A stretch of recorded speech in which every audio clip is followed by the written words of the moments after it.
उसको प्राइस है, tax selling price जो है उस पर टैक्स उसको 6% देना पड़ा। Calculate the total amount of money that he has to pay. अब आपने टोटल मनी दरअसल पता लगानी है कि ये जो 6% टैक्स देने के बाद जो टोटल मनी बनी वो कितनी बनी, क्योंकि 500 रुपए पर केजी बिक रहा था, उसके ऊपर 6% उसने टैक्स भी दिया, और फिर उसके बाद जो टोटल मनी बनी वो कितनी बनी, यानी कितना पे किया उसने। तो ये हम देख लेते हैं। सबसे पहले जो है वो हम क्या करेंगे, इसका आंसर जो शुरू करेंगे, तो रेट ऑफ पर केजी क्या था हमारे पास कंडीशन के हवाले से, जो गिवन कंडीशन है हमारे पास वो है रेट ऑफ पर केजी, यानी 1 किलोग्राम का रेट हमारे पास 500 रुपीज है, ठीक है। और आफ्टर टैक्स जो है वो हमारे पास 500 प्लस हम उसमें क्या कर देंगे 6% ऑफ 500, यानी 6% जो है वो उसमें जमा कर देंगे। तो फिर जो इसको सॉल्व करना जब हम शुरू करेंगे तो 500 और ब्रैकेट को हम सबसे पहले सॉल्व करते हैं। तो 6% को जो है हमने वो मैथमेटिकल फॉर्म में जब हमने इसको इस तरह से लिखा 6/100 करके, और इसको 500 से मल्टीप्लाई कर दिया, ठीक है।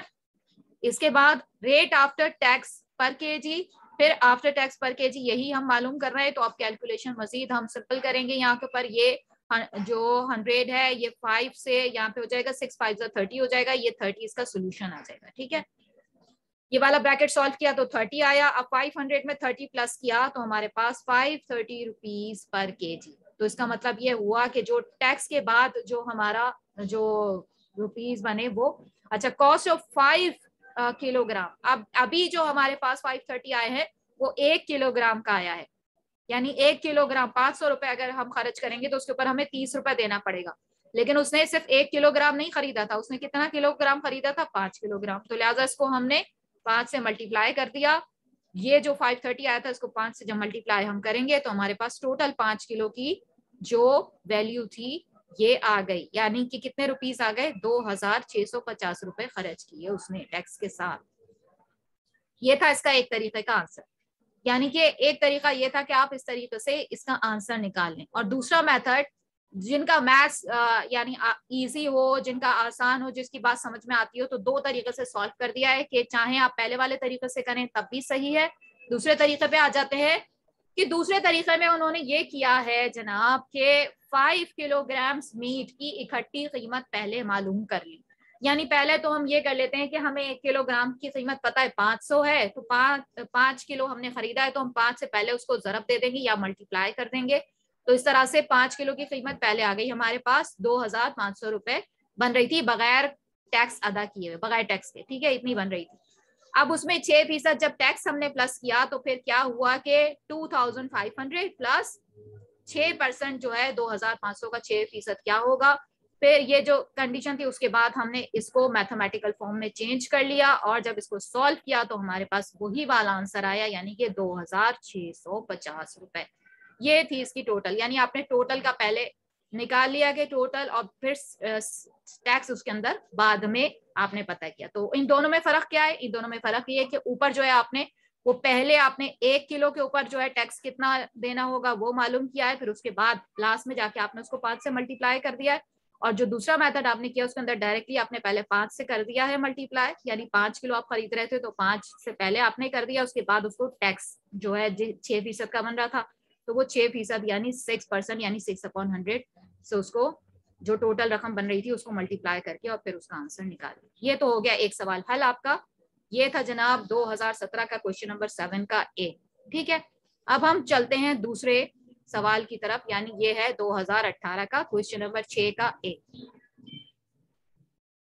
सही है, इतना समझ में आ रहा है? अगर समझ में आ रहा है तो मुझे चैट पे आप बताइए ताकि फिर हम आगे बढ़ें।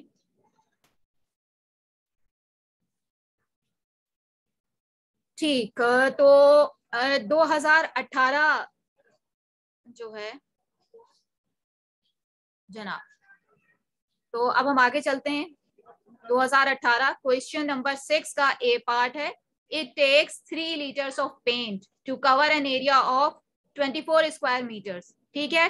3 लीटर पेंट जो है वो 24 स्क्वायर मीटर्स को कवर करता है, यानी तो what percentage increase in the quantity of paint would be required to cover an area of 50.4 square meters।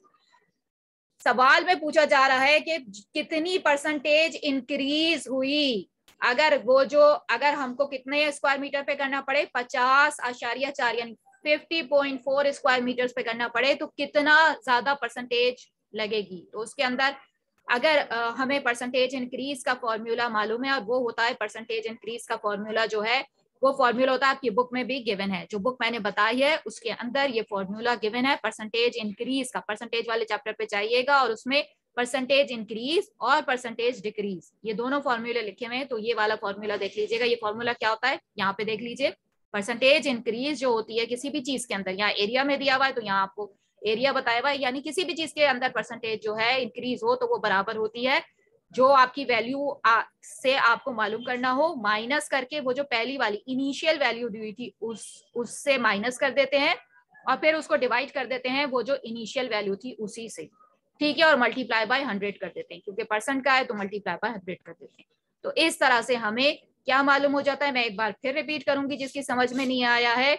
Last वाली वैल्यू जो है वो फर्स्ट वाली वैल्यू से इनिशियल वैल्यू कहलाती है, यानी पहली वैल्यू जो होती है, तो लास्ट वैल्यू जो है वो इनिशियल वैल्यू जो है उसमें से माइनस कर देते हैं और उसको डिवाइड कर देते हैं इनिशियल वैल्यू से, फिर उसके बाद उसको मल्टीप्लाई कर देते हैं 100 से। ये फॉर्मूला है परसेंटेज इंक्रीज का, ठीक है।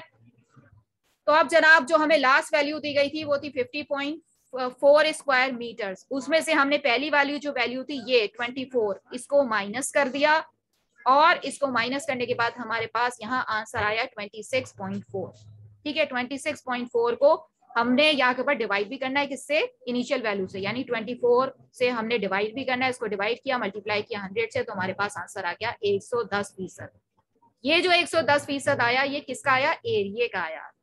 एरिया जो आपका, ma'am can you share period, जी हाँ बिल्कुल हम जो पीरियड है वो शेयर करेंगे। अच्छा तो अब ये जो आंसर आया ये किसका आंसर आया, ये आंसर आया जनाब एरिया का, यानी इतना जो ज्यादा एरिया है आपको वो 110% एरिया ज्यादा है जिसको आपने कवर करना है। तो ये कॉमन सेंस की बात होती है, जाहिर है कि जितना एरिया ज्यादा होगा पेंट भी उतना ही ज्यादा, इतना ही फीसद ज्यादा आपने करना होगा कि जितने फीसद एरिया जो है वो ज्यादा है, यानी अगर 110% एरिया ज्यादा है तो जो पेंट है वो भी 110% ज्यादा होगा। तो एक तरीके का आंसर तो ये आपका निकल आया, percentage increase of paint is also 110%। अच्छा अब दूसरा तरीका भी इसका देख लेते हैं, जो हम छोटी क्लासेस में बिल्कुल बचपन में जो तरीका में जो इख्तियार करते हैं वो ये वाला होता है कि 3 लीटर्स ऑफ पेंट, कि अगर 3 लीटर हमारे पास, उन्होंने बताया हुआ था सवाल के अंदर जो कंडीशन गिवन थी वो 3 लीटर थी कि 3 लीटर पेंट जो है वो कवर कर रहा है 24 स्क्वायर मीटर को, तो फिर 1 लीटर यानी यूनिटरी मेथड जिसे हम कहते हैं कि जिसके अंदर हम एक का निकालते हैं पहले कि 1 लीटर पेंट जो है वो कितना एरिया कवर कर रहा होगा, तो वो जनाब 24 को हम 3 से डिवाइड कर देते हैं, तकसीम कर देते हैं या डिवाइड कर देते हैं। 24 को हम 3 से डिवाइड कर देंगे तो आंसर आ जाएगा हमारे पास 8 स्क्वायर मीटर्स, ठीक है। तो 8 स्क्वायर मीटर्स का मतलब ये हुआ कि 1 लीटर अगर हमारे पास पेंट होगा तो उसमें 8 स्क्वायर मीटर्स का एरिया कवर हो रहा होगा। अब जो हमें गिवन दिया हुआ है वो जो जिसका हमें पता करना है वो है now paint required an area of 50.4 square metre. तो 50.4 को हम किससे डिवाइड कर देंगे, 8 से, यानी 8 जो था वो 1 का था। इस तरह से क्या होगा, इसको जब हम 1 से डिवाइड कर देंगे तो हमारे पास लीटर्स निकल आएंगे, यानी 6.3 लीटर्स। अब हमारे पास लीटर भी निकल आए कि कितने लीटर जो है वो पेंट हमें चाहिए होगा, ठीक है। लेकिन हमें लीटर पता नहीं करने थे, सवाल में उन्होंने पूछा था परसेंटेज इंक्रीज बताइए। तो परसेंटेज इंक्रीज कैसे निकालेंगे, जो लीटर हमें पता चल गए कि इतने लीटर हमें चाहिए होंगे टोटल, उनमें से जितने लीटर हमारे पास मौजूद थे उनको माइनस कर दिया, यानी 3 लीटर हमारे पास मौजूद थे उसको माइनस कर दिया, और फिर वही कि जो इनिशियल वैल्यू होती है उसी से डिवाइड भी करते हैं। परसेंटेज इंक्रीज का फॉर्मूला है जितनी वैल्यू हमें जो बाद में दी जाती है उसमें से जितनी वैल्यू पहले इनिशियल वैल्यू होती है वो वाली उसको डिवाइड करते हैं इनिशियल वैल्यू से और मल्टीप्लाई बाय 100। जब हमने किया तो इसका जवाब यही निकल आया 110%, यानी कि वही उतना 110% पेंट जो है वो हमें ज्यादा चाहिए होगा। अब इन दोनों तरीकों में से जो तरीका आपको अच्छा लगे, जो तरीका आपको पसंद आए, बचपन में ये वाला किया करते थे और डायरेक्ट वाला जो मेथड है फॉर्मूले वाला वो ये वाला ऊपर वाला, तो इन दोनों में से जो आपको पसंद आए इसमें से आप वो वाला मेथड जो है वो यूज कर सकते हैं, अपना सवाल सॉल्व कर सकते हैं, आंसर दोनों का सेम आएगा। ठीक है, आगे बढ़ते हैं। क्वेश्चन नंबर जनाब 2018 का है, क्वेश्चन नंबर 7। क्वेश्चन नंबर 7 का ए पार्ट, क्वेश्चन नंबर 7 के ए पार्ट में क्या कहते हैं, the breakdown of average monthly expenditure for a family is given in the following figure. एक फिगर आपको दे दी गई है ये, ठीक है, ये वाली फिगर आपको दी हुई है, जो आप पेपर देखेंगे अपना उसके अंदर आपको इस तरह की फिगर मिलेगी। उसमें फिगर उन्होंने बहुत अच्छी बनाई हुई थी, यानी जिस तरह परसेंटेजेस दी हुई थी उसी हिसाब से उन्होंने बड़े या छोटे कॉलम किए हुए थे, लेकिन मैं उस हिसाब से कर नहीं पाई। फिर भी मैंने उस तरह की फिगर बनाने की आपको बताने की कोशिश की, जिसमें आपको ये पता चल रहा है कि ट्रैवल पे 10% खर्च हो रहा है, चाइल्ड केयर पे 15% खर्च हो रहा है, रेंट पे 26% खर्च हो रहा है, लोकल टैक्स जो है वो उस पर खर्चा हमारा आ रहा है 10%, यानी 10% हम खर्च कर रहे हैं। यूटिलिटीज पे जो हम खर्च कर रहे हैं वो 8% खर्च कर रहे हैं, फूड पे 15%, अदर पे अभी मालूम नहीं है कि कितना खर्च हुआ। ठीक है, तो अब सवाल जो शुरू होते हैं वो यहाँ से शुरू होते हैं। ए पार्ट, ए पार्ट में सबसे पहले पूछा गया है कि calculate from the figure what percentage of the families expenditure is on other. सबसे पहले तो ये पता लगाइए कि अदर पे कितने फीसद जो है, कितने परसेंट खर्च हो रहा है। तो आइए चलते हैं ए पार्ट की तरफ। सबसे पहले कि जनाब अदर पे कितना खर्च हुआ, तो अदर लिखेंगे, अदर का हमें पता नहीं है इसलिए उसकी जगह हमने अदर ही लिख दिया, प्लस अब जो बाकी के सारे फीसद दिए हुए थे वो सारे परसेंटेजेस हमने जमा किए, किसी का 10% था, किसी का 15 था, किसी का 26 था, किसी का 10, 8 और 15, ये सारे परसेंटेजेस हमने जमा किए और ये सब मिलके बराबर आएंगे। जाहिर है हमें पता है कि 100% के, यानी इसका मतलब है पूरी की पूरी हमारी जो इनकम है, जो पूरा एक्सपेंडिचर है हमारा वो 100% था। ये तो एक कॉमन सेंस की बात है कि 100% होगा, उसमें से इतने परसेंट जो है वो मुख्तलिफ चीजों पे खर्च हो रहे हैं और उनमें से आधा भी खर्च हो रहा है। अब जो मैथमेटिकल जो सोल्यूशन हम करते हैं वो किस तरह से करते हैं कि अदर जो है ये पूरा जो इन सबको ऐड कर लिया, ये 84% के बराबर आया और ये बराबर था 100% के। उसके बाद क्या होगा कि जो यहाँ प्लस हो रहा है, जब ये इसको हम दूसरी साइड पे लेके जाएंगे तो वो माइनस हो जाएगा। यहाँ पे प्लस 84% हो रहा था, जब हम इसको इज इक्वल टू के उस साइड पे ले गए तो ये माइनस हो जाएगा 100 माइनस 84%, और इस तरह से हमारे पास निकल आएगा 16%। यानी अदर जो एक्सपेंसेस थे, अदर जो चीजें थी जिस पर हम खर्च कर रहे थे वो 16% खर्च कर रहे थे। ठीक है, तो ये हमारा परसेंटेज निकल आई, अदर वाले की भी परसेंटेज निकल आई। अब हम बी पार्ट पे आते हैं। सवाल क्या पूछा है, सवाल पूछा गया है जनाब approximately what fraction of the families monthly expenditure do utilities, rent and food represent. ठीक है, अब आपको ये पूछ रहे हैं कि फ्रैक्शन बताइए, फ्रैक्शन में आपने जवाब देना है कि फैमिलीज मंथली एक्सपेंडिचर जो जो यूटिलिटीज पे हो रहे थे, रेंट पे हो रहे थे और फूड पे हो रहे थे, वो कि कितना क्या किसको रिप्रेजेंट करेंगे। तो अब यहां से आप देख लीजिए कि रेंट पे और फूड पे और यूटिलिटीज, ये तीन चीजों पे पूछा गया है। तो रेंट पे 26 हो रहा था, फूड पे 15 और यूटिलिटीज पे 8।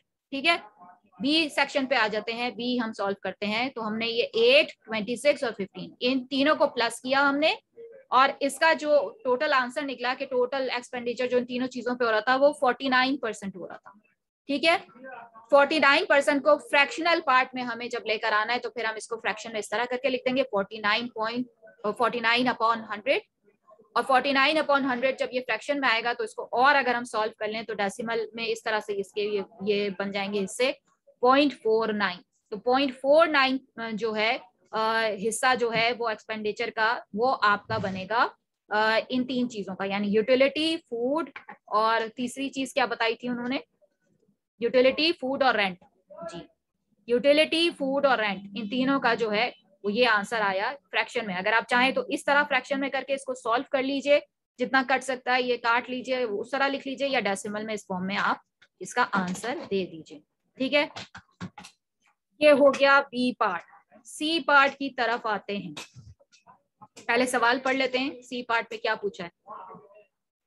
सी पार्ट में पूछा है if the family spends ₹11,600 on utilities. ठीक है, अगर जो फैमिली है वो अपना स्पेंड कर रही है 11,600 on utilities, how much is the families total expenditure. तो फिर उसका टोटल एक्सपेंडिचर कितना होगा। अब यूटिलिटीज पे वो इतना खर्च कर रही है, तो यूटिलिटीज पे उन्होंने क्या किया, दो चीजें हमें इसका मतलब है पता हो गई। एक तो हमें परसेंटेज पता होगा यूटिलिटीज की, नीचे जाके देखते हैं हम जो उन्होंने हमें बताया हुआ है वो कितना बताया हुआ है, यूटिलिटीज पे 8% खर्च कर रहा है, और वो 8% जो है उसकी उन्होंने हमें कीमत भी बता दी कितनी है, 11,600 या 11,600, ठीक है, रुपीज में भी बता दिया। ये दो चीजें अब हमें पता चल गई हैं। अब इन दो चीजों को लेके हम चलते हैं, सवाल कैसे सॉल्व करेंगे हम, कि हम कैसे पता करेंगे कि इसका टोटल एक्सपेंडिचर कितना है। सी पार्ट पे अब टोटल एक्सपेंडिचर तो हमें पता नहीं है, मालूम करना है। जो भी चीज हमें मालूम करनी होती है उसको हम क्या सपोज कर लेते हैं, एक्स। तो जब टोटल एक्सपेंडिचर पता करना है तो टोटल एक्सपेंडिचर को हमने सपोज कर लिया है एक्स, एक्स के बराबर ले लिया। नाउ एक्स जो है अब वो मल्टीप्लाई हो जाएगा 8/100 के। 8/100 कहां से आया, आपको खुद उन्होंने फिगर के अंदर जो फिगर बना के दी थी उसके अंदर बताया हुआ था कि जो टोटल एक्सपेंडिचर है उसका 8/100 जो है वो यूटिलिटी जो है, अगर यूटिलिटी जो है 8% है उसका, तो इसलिए इसको मल्टीप्लाई कर दिया हमने 8/100 से, 8% यानी 8/100 से मल्टीप्लाई कर दिया है यहाँ पे, और वो बराबर आ रहा है, उसको उन्होंने रकम भी बता दी कि वो जो है यूटिलिटी एक्सपेंस वो बराबर आ रहा है 11,600 यानी कि 11,600 के बराबर, ठीक है। अब यहाँ जाके जब हम इसका सॉल्यूशन शुरू करते हैं तो फिर क्या होता है, ये जो 100 जो था नीचे था, जब ये दूसरी साइड पे जाएगा तो ये ऊपर जाके मल्टीप्लाई हो जाएगा। ये मैथमेटिकल फंक्शन तो आपको पता होगा कि जब इज इक्वल टू के एक साइड पे होता है तो दूसरी साइड पे जाते हैं, तो फिर अगर यहाँ डिवाइड हो रहा है तो वहां जाके मल्टीप्लाई हो जाता है, यहाँ पे डिवाइड हो रहा था 100, वहां जाके मल्टीप्लाई हो जाएगा, ठीक है। अब यहाँ के ऊपर जो x8 था, इसको जब हमने 100 से यहाँ के ऊपर आके मल्टीप्लाई किया तो इसके अंदर 2 जीरो का इजाफा हो गया। आपको पता है 100 से मल्टीप्लाई करते हैं 2 जीरो का इजाफा हो जाता है। x की वैल्यू जो है अब यहाँ के ऊपर किसके बराबर हो जाएगी, 8 इसके साथ मल्टीप्लाई हो रहा था, दूसरी साइड पे जाएगा तो डिवाइड हो जाएगा, इसको डिवाइड कर दिया, ये वैल्यू आ गई आपकी 145,000, ठीक है। 145,000 टोटल, इसका मतलब है कि आपकी इनकम, टोटल इनकम जो टोटल एक्सपेंडिचर जो आपने किया वो 145,000 का एक्सपेंडिचर किया। टोटल जो एक्सपेंडिचर था वो 145 का टोटल एक्सपेंडिचर निकल आया आपके पास। इसमें से ये जो था 11,600 ये आपने यूटिलिटीज पर खर्च किया था, बाकी दूसरी चीजों के ऊपर खर्च किया था, जो मुख्तलिफ चीजें जिस हिसाब से दी हुई हैं उन पर खर्च किया था। अब आ जाते हैं डी पार्ट की तरफ, पहले सवाल पढ़ लेते हैं।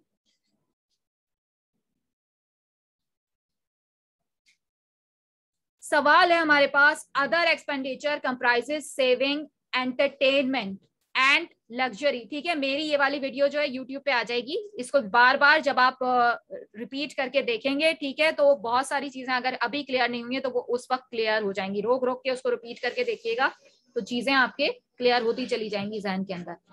डी पार्ट इसका आता है, other expenditure comprises saving, entertainment and luxury. Other को जिस नाम से शो किया था उन्होंने वो दरअसल 3 चीजों पे मुश्तमिल था, यानी उसमें सेविंग्स शामिल थी, एंटरटेनमेंट शामिल थी और लग्जरी शामिल थी। Luxury items which are spend on the ratio of 3:4:1, ठीक है, और उस पर स्पेंड किया गया था इस रेशियो के मुतालिक, यानी 3:4:1 के मुतालिक स्पेंड किया गया था। Calculate how much the family saves each month if monthly income is 24,000। अगर उनकी मंथली इनकम उन्होंने 24,000 बता दी तो फिर अगर इस रेशियो के हिसाब से वो करेंगे अपना एक्सपेंडिचर तो फिर कितना सेव कर पाएंगे, ये सवाल पूछा है। तो जनाब हम शुरू करते हैं। सबसे पहले कंडीशन बनाते हैं। कंडीशन जो बनेगी वो इस तरह बनेगी कि other expenditure comprises saving, entertainment and luxury items, ठीक है। ये उन्होंने दिया हुआ था, फिगर के अंदर दिया हुआ था, और ये अदर के जो अदर के ऊपर जो हमने निकाला था अपने एक पार्ट के अंदर, हमने इसका 16% निकाला हुआ है कि अदर के ऊपर जो फीसद खर्च हो रहा था, एक्सपेंडिचर हमारा बन रहा था वो 16% का बन रहा था। इनकम उन्होंने खुद बता दी कि ये जो 16% है ये दरअसल बराबर है 24,000 की या 24,000 के बराबर है, ठीक है। तो other expenditures are 24,000 multiply by ये टोटल इनकम थी, ठीक है। मंथली इनकम जो थी टोटल उसकी वो 24,000 रुपए उन्होंने बताइए कि अगर हो तो फिर उसका 16% कितना बनेगा, तो उसका 16% बनेगा जनाब 3,840 रुपए या 3,840 रुपीज। ये उसका बन गया अदर एक्सपेंडिचर। यानी इसका 16% हमने निकाल लिया। 16% का मतलब होता है 16 डिवाइडेड बाय 100 से इसको मल्टीप्लाई करेंगे तो इसका परसेंटेज निकल आएगा कि जनाब इतने रुपए जो थे, 16% का मतलब है टोटल इनकम का इतना रुपया, 3,840 रुपए, 3,840 रुपीज। अब जो अगला पार्ट शुरू होता है वो होता है कि रेशियो जो उन्होंने दी हुई थी कि इस हिसाब से खर्च कर रहा था वो इन पैसों को, यानी 3,840 रुपयों को वो इस तरह खर्च करेगा 3:4:1। तो इसका मालूम करने का तरीका ये होता है कि सेविंग अगर हमें निकालनी है तो फिर हम सेविंग किस तरह मालूम करेंगे, 3 जो डिवाइडेड बाय, फिर ये जितनी चीजें हमें रेशो में दी हुई होती हैं उन सबको प्लस कर देते हैं। 3 क्यों हमने यहाँ लिखा, क्योंकि सेविंग का रेशो जो था यहाँ के ऊपर 3 दिया हुआ था, इसलिए हमने 3 लिखा और नीचे ये जो सारी रेशो से इन सबको प्लस करके लिख देते हैं। ये तरीका होता है मालूम करने का। इसको मल्टीप्लाई कर देते हैं, जितनी रकम इन तीनों चीजों पे खर्च हो रही थी उससे मल्टीप्लाई किया तो फिर हमारे पास क्या आया, इन सबको प्लस कर लिया तो 8 आया। 3/8 मल्टीप्लाई बाय ये वाली रकम जो कि हम इन तीनों चीजों पे खर्च कर रहे थे, इससे किया 3/8, इसका कितना बनेगा 1,440 रुपए। इसका मतलब है कि सेविंग जो हो रही है 1,440 रुपए की हो रही है। एंटरटेनमेंट पे हमने पता किया कि कितना खर्च कर रहे हैं हम, तो एंटरटेनमेंट जो है उसका रेशो यहाँ पे 4 बना हुआ था, हमने 4 लिखा और नीचे तीनों के रेशो प्लस कर दिए, इसको मल्टीप्लाई किया हमने 4 डिवाइडेड बाय 8 और इसको मल्टीप्लाई हमने कर दिया जितनी टोटल हमारे पास रकम आ रही थी इन तीनों चीजों के ऊपर उससे, तो हमारे पास इसका हिस्सा निकल आया। यानी एंटरटेनमेंट पे हम खर्च कर रहे थे 1,920 रुपए। अब लग्जरी पे आ जाते हैं कि लग्जरी का कितना बन रहा था, जो रेशो दी हुई थी उसके मुताबिक 1 था, तो 1 को हमने डिवाइड कर दिया तीनों जो चीजें थी उनको प्लस करके, यानी प्लस किया तो 8 आ जाता है, नीचे ऊपर 1 लिखा हमने और इसको मल्टीप्लाई कर दिया उतने जो तीनों को मिला के जो टोटल आ रहा था उतनी रकम से, तो हमारे पास 480। यानी इसका मतलब है कि अब जो 3,840 रुपए थे उसमें से 1,440 हम सेविंग पे खर्च कर रहे थे, 1,920 हम एंटरटेनमेंट पे खर्च कर रहे थे और 480 रुपए जो थे वो हम लग्जरी पे खर्च कर रहे थे। तो आंसर हमारा जो पूछा उन्होंने सेविंग का पूछा है खाली, तो हम सेविंग लिख देंगे। The family save each month 1,440 रुपए, यानी 1,440 रुपीज ये सेव कर रहे थे। ठीक है, सेविंग हमारी निकल आई। और अगर आप इन तीनों को दोबारा प्लस करेंगे तो दोबारा आपके पास यही वाली रकम आ जाएगी अदर एक्सपेंडिचर की। ठीक है, तो इसका मतलब है कि आपका आंसर करेक्ट है। आगे बढ़ते हैं। 2019 का पेपर है ये, क्वेश्चन नंबर है 6 और इसका पोर्शन है सी पोर्शन। सवाल वो पूछ रहे हैं कि the cost for hiring a car for 2 days in 2018 was ₹264। एक कार की जो कॉस्ट है हायरिंग की 2 दिन के लिए 2018 में वो कितनी है, 264 है, which was 20% more than in 2013।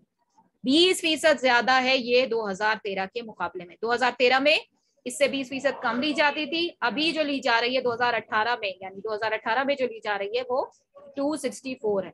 What was the cost of hiring a car of 2 days in अब जो है 2 दिन के लिए अगर कार 2013 में ली जाती थी तो वो क्या थी, उसकी कॉस्ट क्या थी, ये पता करना। पता करने का तरीका बहुत आसान है। आप एक्स सपोज कर लेते हैं, जो भी चीज आपको पता नहीं होती उसके लिए आप एक्स सपोज कर लेंगे। Let x what was the cost of hiring a car in 2013। ठीक है, यहाँ व्हाट्स नहीं होगा, वॉज होगा।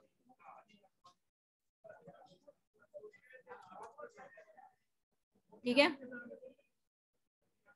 तो x was the cost of hiring a car in 2013। x जो थी वो हायरिंग अ कार इन 2013 थी। उसके बाद हमने क्या किया कि जब हम इसको मल्टीप्लाई करेंगे तो इस तरह से करेंगे कि x का मतलब होता है इसके साथ 1 लगा हुआ है। ठीक है, तो 1 प्लस 20%, यानी इसमें 20% हमने और जमा कर दिया। ये 2013 में ऐसा हुआ कि एक कोई चीज थी उसके अंदर 20% हमने जमा कर दिया, तो वो 2018 का बना। x से इसको मल्टीप्लाई किया, बराबर है 264। यानी इस वक्त जो कंडीशन या 2018 में जो कंडीशन थी, ठीक है, वो कंडीशन क्या थी कि कोई एक चीज थी, कोई एक एक्स था जिसमें 20% हमने जमा किया, तो फिर वो बराबर हो गया 264 के। ये वो कंडीशन बन गई, ये कंडीशन हमने बनाई। और इस कंडीशन को जब हम सॉल्व करते हैं तो हमें ऑटोमेटिकली पता होता है कि जो 20% है दरअसल, या तो हम इसको इस तरह लिख सकते हैं 20/100, या फिर हम इसको इस तरह भी लिख सकते हैं 20। अगर कैलकुलेटर आपके पास अभी होगा तो अभी फौरन करके देख लीजिए, मोबाइल साथ में होंगे सबके, कि इसको करके देखिए कि ये 0.2 जवाब आता है आपका या नहीं आता। 0.20 यही जवाब आएगा।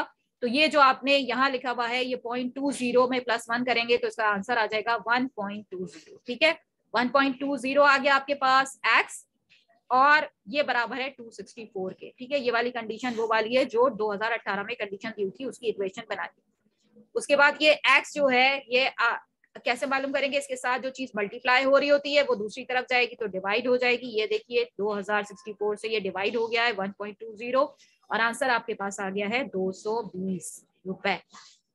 यानी the cost of hiring a car in 2013 was 220 rupees. ठीक है, ये आ जाएगा जनाब रुपीज, आपका 220 रुपीज, ये है आंसर।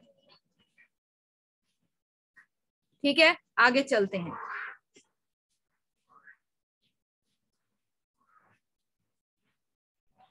यहीं तक था आपका, ये कंप्लीट हो गया है आई थिंक कि ये आपकी cost of hiring a car जी, परसेंटेज के जो थे वो यहाँ तक कंप्लीट हो गए हैं।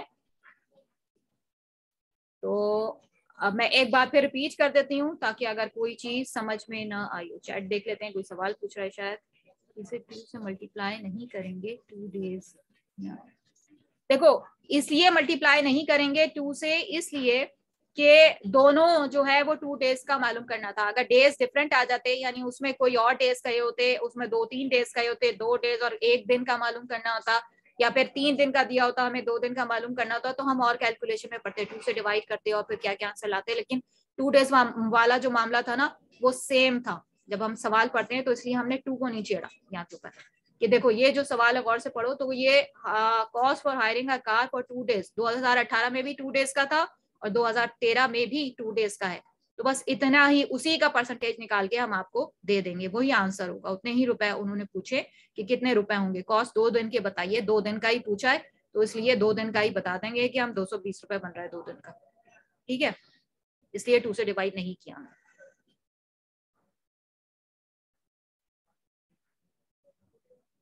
ठीक है, तो ये हम दोबारा से सारा, आज आप लोग बहुत थक गए होंगे, सुबह से क्लासेस ले रहे हैं। मैंने कहा छोटी सी क्लास एक बना के आपको एक थोड़ा सा पेपर सॉल्व करवा दें जो परसेंटेज के हवाले से, क्योंकि मैंने वादा किया हुआ था कि आज हम कोशिश करेंगे कि परसेंटेज आपका सॉल्व हो जाए।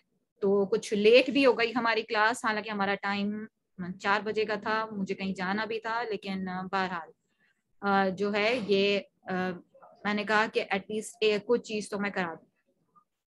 तो ये परसेंटेज सॉल्यूशन है, दोबारा से देख लीजिए। यहाँ पे 2017 का क्वेश्चन नंबर 7, इसमें आपसे गोश्त के बारे में पूछा है। तो गोश्त मालूम करने के आपको 2 तरीके बताए हमने। एक तरीका था इसमें कि आपने पहले जो है अलहदा से उसकी कीमत जो थी उसका 6% निकाल लिया हर तो वो आपके पास बना, अलहदा से निकाल लिया 6%। का मतलब होता है 6/100 से मल्टीप्लाई कर देना है जितनी भी रकम होती है। तो वो 1 किलो की रकम थी तो 1 किलो के जितनी थी रकम, यानी 500 रुपए से आपने इसको मल्टीप्लाई कर दिया तो वो 6% बन गई, और इसको मल्टीप्लाई किया तो वो 30 बन रही थी, 30 रुपीज। तो 500 में 30 जमा कर दिया आपने, ये आपका आंसर आ गया। ठीक है, पहला वाला। ये पीडीएफ आपको मिलेगा जो आपका ग्रुप है उसके अंदर शेयर होगा, ग्रुप में शेयर करती हूँ मैं सबको। ठीक है, और नहीं होता तो हमारे जो सीआरस हैं जिनके पास नहीं है वो सीआर से कह दें तो वो सीआर उनको शेयर करा देते हैं, कोई मसला नहीं है। ठीक है,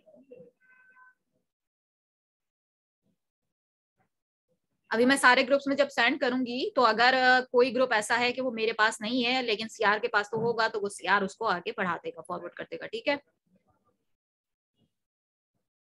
ठीक जनाब। तो ये 5 किलोग्राम मीट जो है ये जो है आपने अलहदा से बता दिया, और उसके बाद आखिर में जाके आपने उसको 5 से मल्टीप्लाई कर दिया था, तो वो पहले अलहदा मालूम कर लिया था, फिर बाद में 5 किलो से जो 5 किलो लिया था क्योंकि आपने, तो फिर आपने 5 से मल्टीप्लाई करके पूरे 5 किलो की कीमत निकाल ली। तो एक तरीका तो यह था। दूसरा तरीका था डायरेक्ट वाला कि आपने शुरू में ही पहले 5 किलो की कीमत निकाल ली फिर उसका 6% निकाला था, तो वो भी इसी तरह से आएगा, और कीमत आपने देखा दोनों जगह सेम आ रही थी। तो आप जौन सा भी तरीका आपको आसान लगे, जो भी आपको मेथड जो है वो ज्यादा इजी लगे, वो मेथड आप इस्तेमाल कर सकते हैं। ठीक है, अगला सवाल हमने बताया था कि 3 लीटर पेंट था जो 24 स्क्वायर मीटर्स का एरिया कवर कर रहा था, और उन्होंने इंक्रीज पूछी थी कि कितनी परसेंटेज इंक्रीज हो चाहिए होगा पेंट हमें 50.4 स्क्वायर मीटर्स का रकबा को कवर करने के लिए। तो परसेंटेज इंक्रीज का हमारे पास फॉर्मूला होता है कि जितनी जो रकम पूछी गई है वो लिखते हैं पहले, लास्ट जो चीज होती है, और इनिशियल जो है उसमें से माइनस कर देते हैं, और डिवाइड भी इनिशियल वैल्यू से कर देते हैं, और उसको मल्टीप्लाई कर देते हैं 100 से। ये फॉर्मूला है, ये थोड़ा सा फॉर्मूला आपको याद करना पड़ेगा। तो फिर आपके लिए ये परसेंटेज इंक्रीज के डिक्रीज के जितने सवाल आएंगे वो आप इजीली हल कर लेंगे। ठीक है, तो ये आपने किया, तो उसके बाद आपके पास आंसर आ गया 26.4। 26.4 को आपने 24 से डिवाइड किया, मल्टीप्लाई किया 100 से, कैलकुलेशन है, तो आपके पास आंसर आ गया 110%। 110% अगर एरिया जो है वो इजाफी एरिया आपको कवर करना है, तो उसका मतलब है कि परसेंटेज इंक्रीज जो होगी, ये भी कॉमन सेंस की बात है, कॉमन सेंस से आपको पता चला कि जितना एरिया इंक्रीज होगा, जितने परसेंट एरिया इंक्रीज होगा, पेंट भी उतने ही परसेंट इंक्रीज होगा। तो इसका मतलब है पेंट भी 110%। बेटा डिग्रीज का अव्वल तो क्वेश्चन नहीं दिया हुआ यहाँ, लेकिन अगर आप पूछेंगे तो मैं बता दूंगी। वैसे बुक में ये चीज मौजूद है, जो बुक मैंने आपको बताई है ना, पीडीएफ जो बुक मैंने बताया है, किसकी बुक मैंने बताई है, मियां शफीक की बुक मैंने बताई है, उसके अंदर ये चैप्टर परसेंटेज का मौजूद है, और इसके अंदर दोनों फॉर्मूले गिवन है। ठीक है,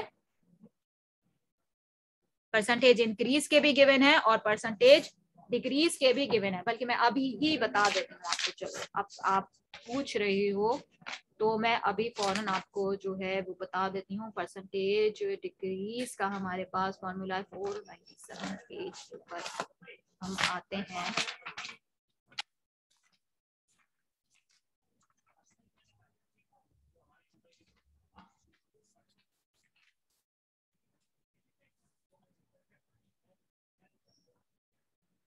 जी, तो इसका फॉर्मूला जो है पहला फॉर्मूला जो है, the percentage increase of a quantity, increase का formula of a quantity is the actual price divided by the original amount multiply by 100%। और दूसरा जो है आपका फॉर्मूला, वो percentage decrease of a quantity, उसका है द एक्चुअल डिक्रीज, कितनी डिक्रीज हुई वो भी आप इसी तरह निकालेंगे माइनस करके, और डिवाइडेड बाय ओरिजिनल अमाउंट इसी तरह मल्टीप्लाई बाय 100, यानी तकरीबन सेम ही फॉर्मूला है आपका दोनों चीजों का। ठीक है, तो घबराने की कोई जरूरत नहीं है, आराम से बैठ के आराम से स्टडी करना, और बहुत सारे क्वेश्चन इसके जो हैं वो नेट पे से निकाल के या बुक में से निकाल के जो है उसको ट्राई करना, और इंशाल्लाह ये आपका हल हो जाएगा मसला।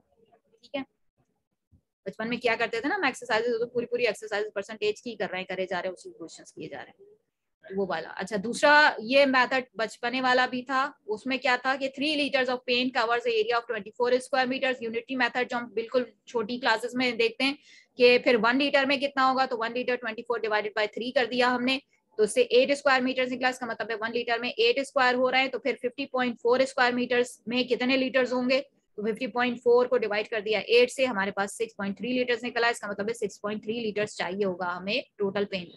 लेकिन परसेंटेज इंक्रीज का फॉर्मूला कैसे पता करेंगे कि जितना हमारे पास ये आ गई 6.3 लीटर्स, इसमें से हमने 3 लीटर्स पहले से मौजूद था जो कवर कर रहा था 24 को, वो माइनस किया हमने, डिवाइडेड बाय 3 कर दिया इनिशियल, यानी इनिशियल जो वैल्यूज होती हैं वो, तो 6.3 लीटर्स हमारे पास बाद की वैल्यू आई। पहले इनिशियल वैल्यू कितनी थी पेंट की, 3 थी, उसको डिवाइड कर दिया इनिशियल वैल्यू से, यानी 3 से, मल्टीप्लाई बाय 100, और आंसर आ गया हमारे पास 110%, यानी 110%। ये आंसर आ गया था हमारे पास। ठीक है, इसमें हमारे पास ये वाला सवाल थोड़ा सा देख के करने का था, तो इसमें सारी वैल्यूज उन्होंने गिवन की हुई थी, एक फिगर बना के दी हुई थी, और इसके अंदर उन्होंने बता दिया था कि ट्रैवल पे इतने %, चाइल्ड केयर पे इतने %, रेंट पे इतने %, ये सब खर्च हो रहा है। और फिर इसमें से सवाल पूछे थे उन्होंने। पहला सवाल था calculate from the figure what % of the families expenditure is on other. Other के ऊपर उन्होंने क्वेश्चन मार्क डाल दिया था, नहीं लगाया था, बाकी सब के अंदर उन्होंने फिगर्स लगाई हुई थी। उन सब फिगर्स को जमा कर देंगे, 100 में से माइनस कर देंगे, सिंपल क्वेश्चन है, बिल्कुल सिंपल। तो फिर हमारे पास इसका आंसर हम इजीली कैलकुलेट कर लेंगे। ये देखो, ये बिल्कुल छोटा बच्चों वाला क्वेश्चन था कि अदर पूछा था कि अदर के अंदर कितनी परसेंटेज है। पहला जो ए पार्ट है उसमें 5 मार्क्स वो आपको दे रहे हैं। किस बात के दे रहे हैं? सिर्फ आपने ये सारी जो कीमतें उनको सारों को जमा किया और 100 में से इसको माइनस कर दिया और ये आपके पास अदर की वैल्यू निकल आई 16%। ठीक है, 16% जो है वो अदर की वैल्यू उन्होंने पूछी थी, इसके ऊपर उन्होंने आपको 5 मार्क्स दे दिए। ठीक है, दूसरा वाला जो सवाल उन्होंने पूछा था वो 3 चीजें उन्होंने कही थी, फूड, रेंट और क्या चीज थी तीसरी? यूटिलिटीज। फूड, रेंट और यूटिलिटीज का उन्होंने पूछा था कि कितना फ्रैक्शन बन रहा है। तो इन सबको आपने प्लस किया 49% को जब आप मैथमेटिकल फॉर्म में लिखेंगे तो 49/100 लिखेंगे। 49/100 को जब आप सॉल्व करेंगे तो आप सॉल्व करके अगर लिख सकते हैं तो वो लिख दीजिए, और वैसे डेसिमल में इसका आंसर 0.49 आ जाएगा। तो ये फ्रैक्शन बना इसका। ठीक है, इसके बाद तीसरा सवाल उन्होंने पूछा था कि टोटल एक्सपेंडिचर बताइए और उस यूटिलिटी का। ठीक है, टोटल एक्सपेंडिचर आपको मालूम करना था। यूटिलिटी उन्होंने क्या की थी कि आपको गिवन थी 8% आपको दिया हुआ था फिगर के अंदर, जो फिगर उन्होंने बना के दिए गोल वाली उसके अंदर 8% जो है बताया हुआ यूटिलिटी का। तो टोटल एक्सपेंडिचर अगर एक्स है तो उसका 8% जो है वो यूटिलिटी होगा, और वो बराबर है इसके, यानी 11,600 के बराबर उन्होंने वैल्यू दे दी थी कि अगर यूटिलिटी जो है वो 11,600 है तो टोटल आप मालूम कीजिए। तो जब हमें एक भी फिगर पता हो तो हम टोटल मालूम कर सकते हैं, आसान है। हमने क्या किया कि इसको 800 जो है यहाँ डिवाइड हो रहा था, दूसरी साइड पे जाएगा तो मल्टीप्लाई हो जाएगा। ये जाके यहाँ के ऊपर हमने इसको मल्टीप्लाई करा दिया तो ये बन गया। यहाँ के ऊपर 8 मल्टीप्लाई हो रहा था, दूसरी साइड पे जाएगा डिवाइड हो जाएगा, इसको डिवाइड कर दिया तो एक्स की वैल्यू हमारे पास आ गई ये। और एक्स की वैल्यू दरअसल क्या चीज है, ये देखो ऊपर यहाँ था टोटल एक्सपेंडिचर, इसका मतलब है एक्स जो है वो टोटल एक्सपेंडिचर था। टोटल एक्सपेंडिचर हमारे पास निकल आया 145,000, यानी 145,000 जो है ये हमारा टोटल एक्सपेंडिचर था, जिसमें से हम 11,600 खर्च कर रहे थे यूटिलिटीज के ऊपर, जो कि कितना परसेंट थी? 8% थी। इसका ये मतलब हुआ। ठीक है, टोटल इनकम हमारी जो टोटल एक्सपेंडिचर जो हम कर रहे थे वो 145,000 का कर रहे थे। इसके बाद जो क्वेश्चन था वो ये पूछा था कि अदर एक्सपेंडिचर जो थे वो 3 चीजों के ऊपर मुश्तमिल थे, जो कि सेविंग, एंटरटेनमेंट और लग्जरी आइटम्स पे थे। और ये 16% बन रहे थे। ये हमने खुद निकाला था 16%। देखो कहाँ से निकाला था हमने, यहां से निकाला था। ये रहा आपका ये वाला जो पार्ट था, ये वाला इस वाले सवाल का पार्ट था ना, कहाँ था? ये वाला पहला जो ए पार्ट था इस वाले सवाल का, 16% हमने यहाँ से निकाला था। ए पार्ट में से आपको इसकी वैल्यू मिल जाएगी अदर एक्सपेंडिचर की, तो वो आप 16% है। अदर एक्सपेंडिचर आपने 16% निकाले थे। मंथली इनकम आपकी वो बता रहे हैं अगर 24,000 रुपए है तो फिर उसका 16% जो है वो कितना होगा, उसको 16% से मल्टीप्लाई कर देंगे, आपके पास रुपीज में आ गया। जनाब इतने अदर के ऊपर आप इतने रुपए खर्च कर रहे थे, लेकिन अब वो अदर जो है उनको अलग अलग भी बता दिया उन्होंने कि जनाब इतनी सेविंग थी, इतना एंटरटेनमेंट था, इतने लग्जरी आइटम्स थे उसके अंदर। तो उसकी उन्होंने रेशो बता दी 3:4:1। तो अब आप अलग अलग भी निकाल सकते हैं आराम से। क्या करेंगे, सेविंग जो है वो बराबर होती है जो भी आपको दिया गया है, सेविंग की जो रेशो बन रही है वो ऊपर रखेंगे, नीचे तीनों की रेशो को प्लस कर देंगे, इसको मल्टीप्लाई कर देंगे जितना टोटल आपका खर्च हो रहा था इन तीनों के ऊपर उससे। तो आपके पास ये किसकी वैल्यू निकल आएगी? ये वाली जो वैल्यू निकलेगी ये सेविंग निकलेगी। ठीक है, तफसील से फिर देख लेना गौर से, आहिस्ता आहिस्ता रुक रुक के देखना, समझ में आ जाएगा। एंटरटेनमेंट जो है उसकी रेशियो थी 4 दी हुई थी, 4 नीचे इन तीनों को प्लस करेंगे, मल्टीप्लाई करेंगे तो फिर 4:8 बनेगा। ये वाला 8 कैसे आया समझ में आ गया, तीनों को प्लस किया तो ये 8 आ गया और ये 4 ऊपर वाला। और फिर इसको मल्टीप्लाई कर रहे हैं हम किसके साथ, जो टोटल तीनों को मिला के जो टोटल दी हुई थी उसका उतनी रकम से मल्टीप्लाई करेंगे तो इसका शेयर निकल आएगा। ये इतना इसके ऊपर खर्च हो रहा था एंटरटेनमेंट के ऊपर। लग्जरी का भी इसी तरह से निकाल लेंगे। और फिर आखिर में उन्होंने पूछा था कि सेविंग का बताइए, सिर्फ अलग अलग सबका नहीं पूछा, सिर्फ सेविंग का पूछा है तो आप सिर्फ सेविंग का बता देंगे कि जनाब 1,440 रुपए यानी 1,440 या 1,440 रुपीज जो थे वो आपके खर्च हो रहे थे सेविंग के ऊपर, यानी खर्च क्या हो रहे थे, मतलब आप जमा कर रहे थे। तो ठीक है, इतने पैसे आप जमा कर रहे थे, 1440 बचाने में आप कामयाब हो गए थे। 2019 का क्वेश्चन था, ये कॉस्ट पूछी थी 2 दिन के लिए। 2018 में उन्होंने बता दी थी कि 264 रुपीज है, जो कि 20% ज्यादा है। तो आपको मालूम करना था 2013 में कितनी थी। तो 2013 में आपको नहीं पता थी, आप एक्स सपोज कर लेंगे, सिंपल। और जब एक्स सपोज करते हैं तो फिर कितनी, यानी 2013 में आप जो ये 2013 में जो उसकी वैल्यू डालेंगे आप 2013 वाली, तो 2013 में जो इसकी वैल्यू थी 1 + 20%, ठीक है। तो अब जो हो चुकी है इसकी 2018 में 20% आपने प्लस कर दिया है। तो अब आप 2018 वाली जो इक्वेशन बनाएंगे उसमें ये होगा कि सारी चीजें 2018 की डालेंगे। 2018 में 1 + 2 20%, पहले 1 थी, फिर उसमें 20% प्लस कर दिया आपने, और ब्रैकेट के बाहर एक्स लगा दिया, इज इक्वल्स टू 264। ये एक्स हमने क्यों लगाया, यहाँ पे आप एक्स भी लिख सकते थे, ठीक है। पहले अगर हम बनाते तो हम इस तरह की इक्वेशन बनाते, देखो मैं यहाँ लिख देती हूँ बल्कि, ताकि तुम लोगों का ये वाला अभान भी दूर हो जाए। तो यहाँ अगर मैं लिखती तो मैं इस तरह लिखती, एक्स प्लस ये करके, और ये हो गया 20 और %, ये हो जाता जनाब हमारा पहली जो चीज बनती है।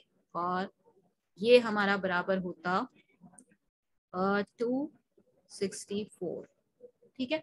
ये वाली इक्वेशन थी आपकी, पहले ये बनेगी कि x + 20%, x जो था अगर हमने सपोज की हुई थी, तो x के अंदर आपने 20% प्लस कर दिया, तो वो 264 के बराबर आ रहा था, ठीक है। अब इसको मजीद हमने सॉल्व किया, x को हमने बाहर ले लिया, तो फिर क्या हुआ, ये 20% x, इसके साथ भी x लगा हुआ होगा, 20% x, यहाँ पे भी x लगा हुआ ये। अब हम जब हम बाहर लेंगे तो फिर 1 + 20% अंदर आ जाएगा, x बाहर निकल आएगा, और ये बराबर है 264 के। अब ज्यादा वाजे हो गया कि x में 20% x हमने जब जमा किया तो वो 264 बन रहा था। ये 2018 की के हिसाब से इक्वेशन बनाई। अब जो है वो इन, यहाँ पे मैं और मजीद इसको वाजे कर देती हूँ, इन 2018, सही है, इन 2018 ये वाली इक्वेशन बनी। तो अब इसको सॉल्व किया हमने, तो वो इस तरह का बन गया, फिर इस तरह का बना, तो इसमें 20% जो है उसकी वैल्यू क्या आ सकती है, ये वाली आ सकती है, 1.20 आ सकती है। और इसको जब हम दूसरी तरफ यहाँ मल्टीप्लाई हो रही है, यहाँ आके ये डिवाइड हो जाएगी, तो ये हमारा निकल आएगा ये आंसर, ठीक है। और इजी कर दिया, तो आपका ये वाला सवाल भी सॉल्व हो गया, ठीक, 2019 का। हाँ, छठा क्वेश्चन, यहाँ तक बस आज की क्लास हम रखेंगे, आज की क्लास कंप्लीट करेंगे। परसेंटेज तक का आपका वादा पूरा हुआ हमारा आज। और नेक्स्ट क्लास में इंशाल्लाह हमारा जो चैप्टर होगा हम देखेंगे कि कौन सा है, चैप्टर से ज्यादा क्वेश्चन आपके आए हुए हैं तो वो आपको पहले कराएंगे, ताकि वो वाली चीज आपकी जो है वो कवर हो जाए इंशाल्लाह। इंशाल्लाह इंशाल्लाह कोई क्वेश्चन पूछना जल्दी से पूछ लीजिए, क्योंकि मुझे भी जाना है। ये एनोटेट कौन कर रहा है?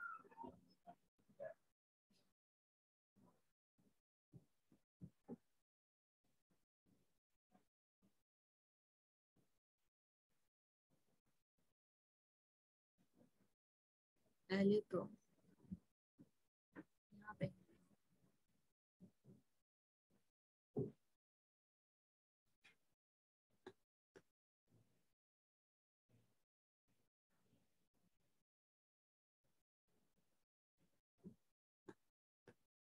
ठीक।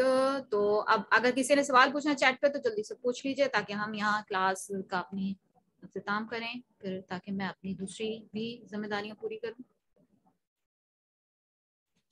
जी, अगर किसी के कोई सवाल पूछना है आज के एबिलिटी क्वेश्चन के हवाले से, परसेंटेज के हवाले से जो क्वेश्चन आए हुए हैं। फॉर्मूला पूछा था, फॉर्मूला मैंने बता दिया है, बुक मैंने दी हुई है, तो ठीक है।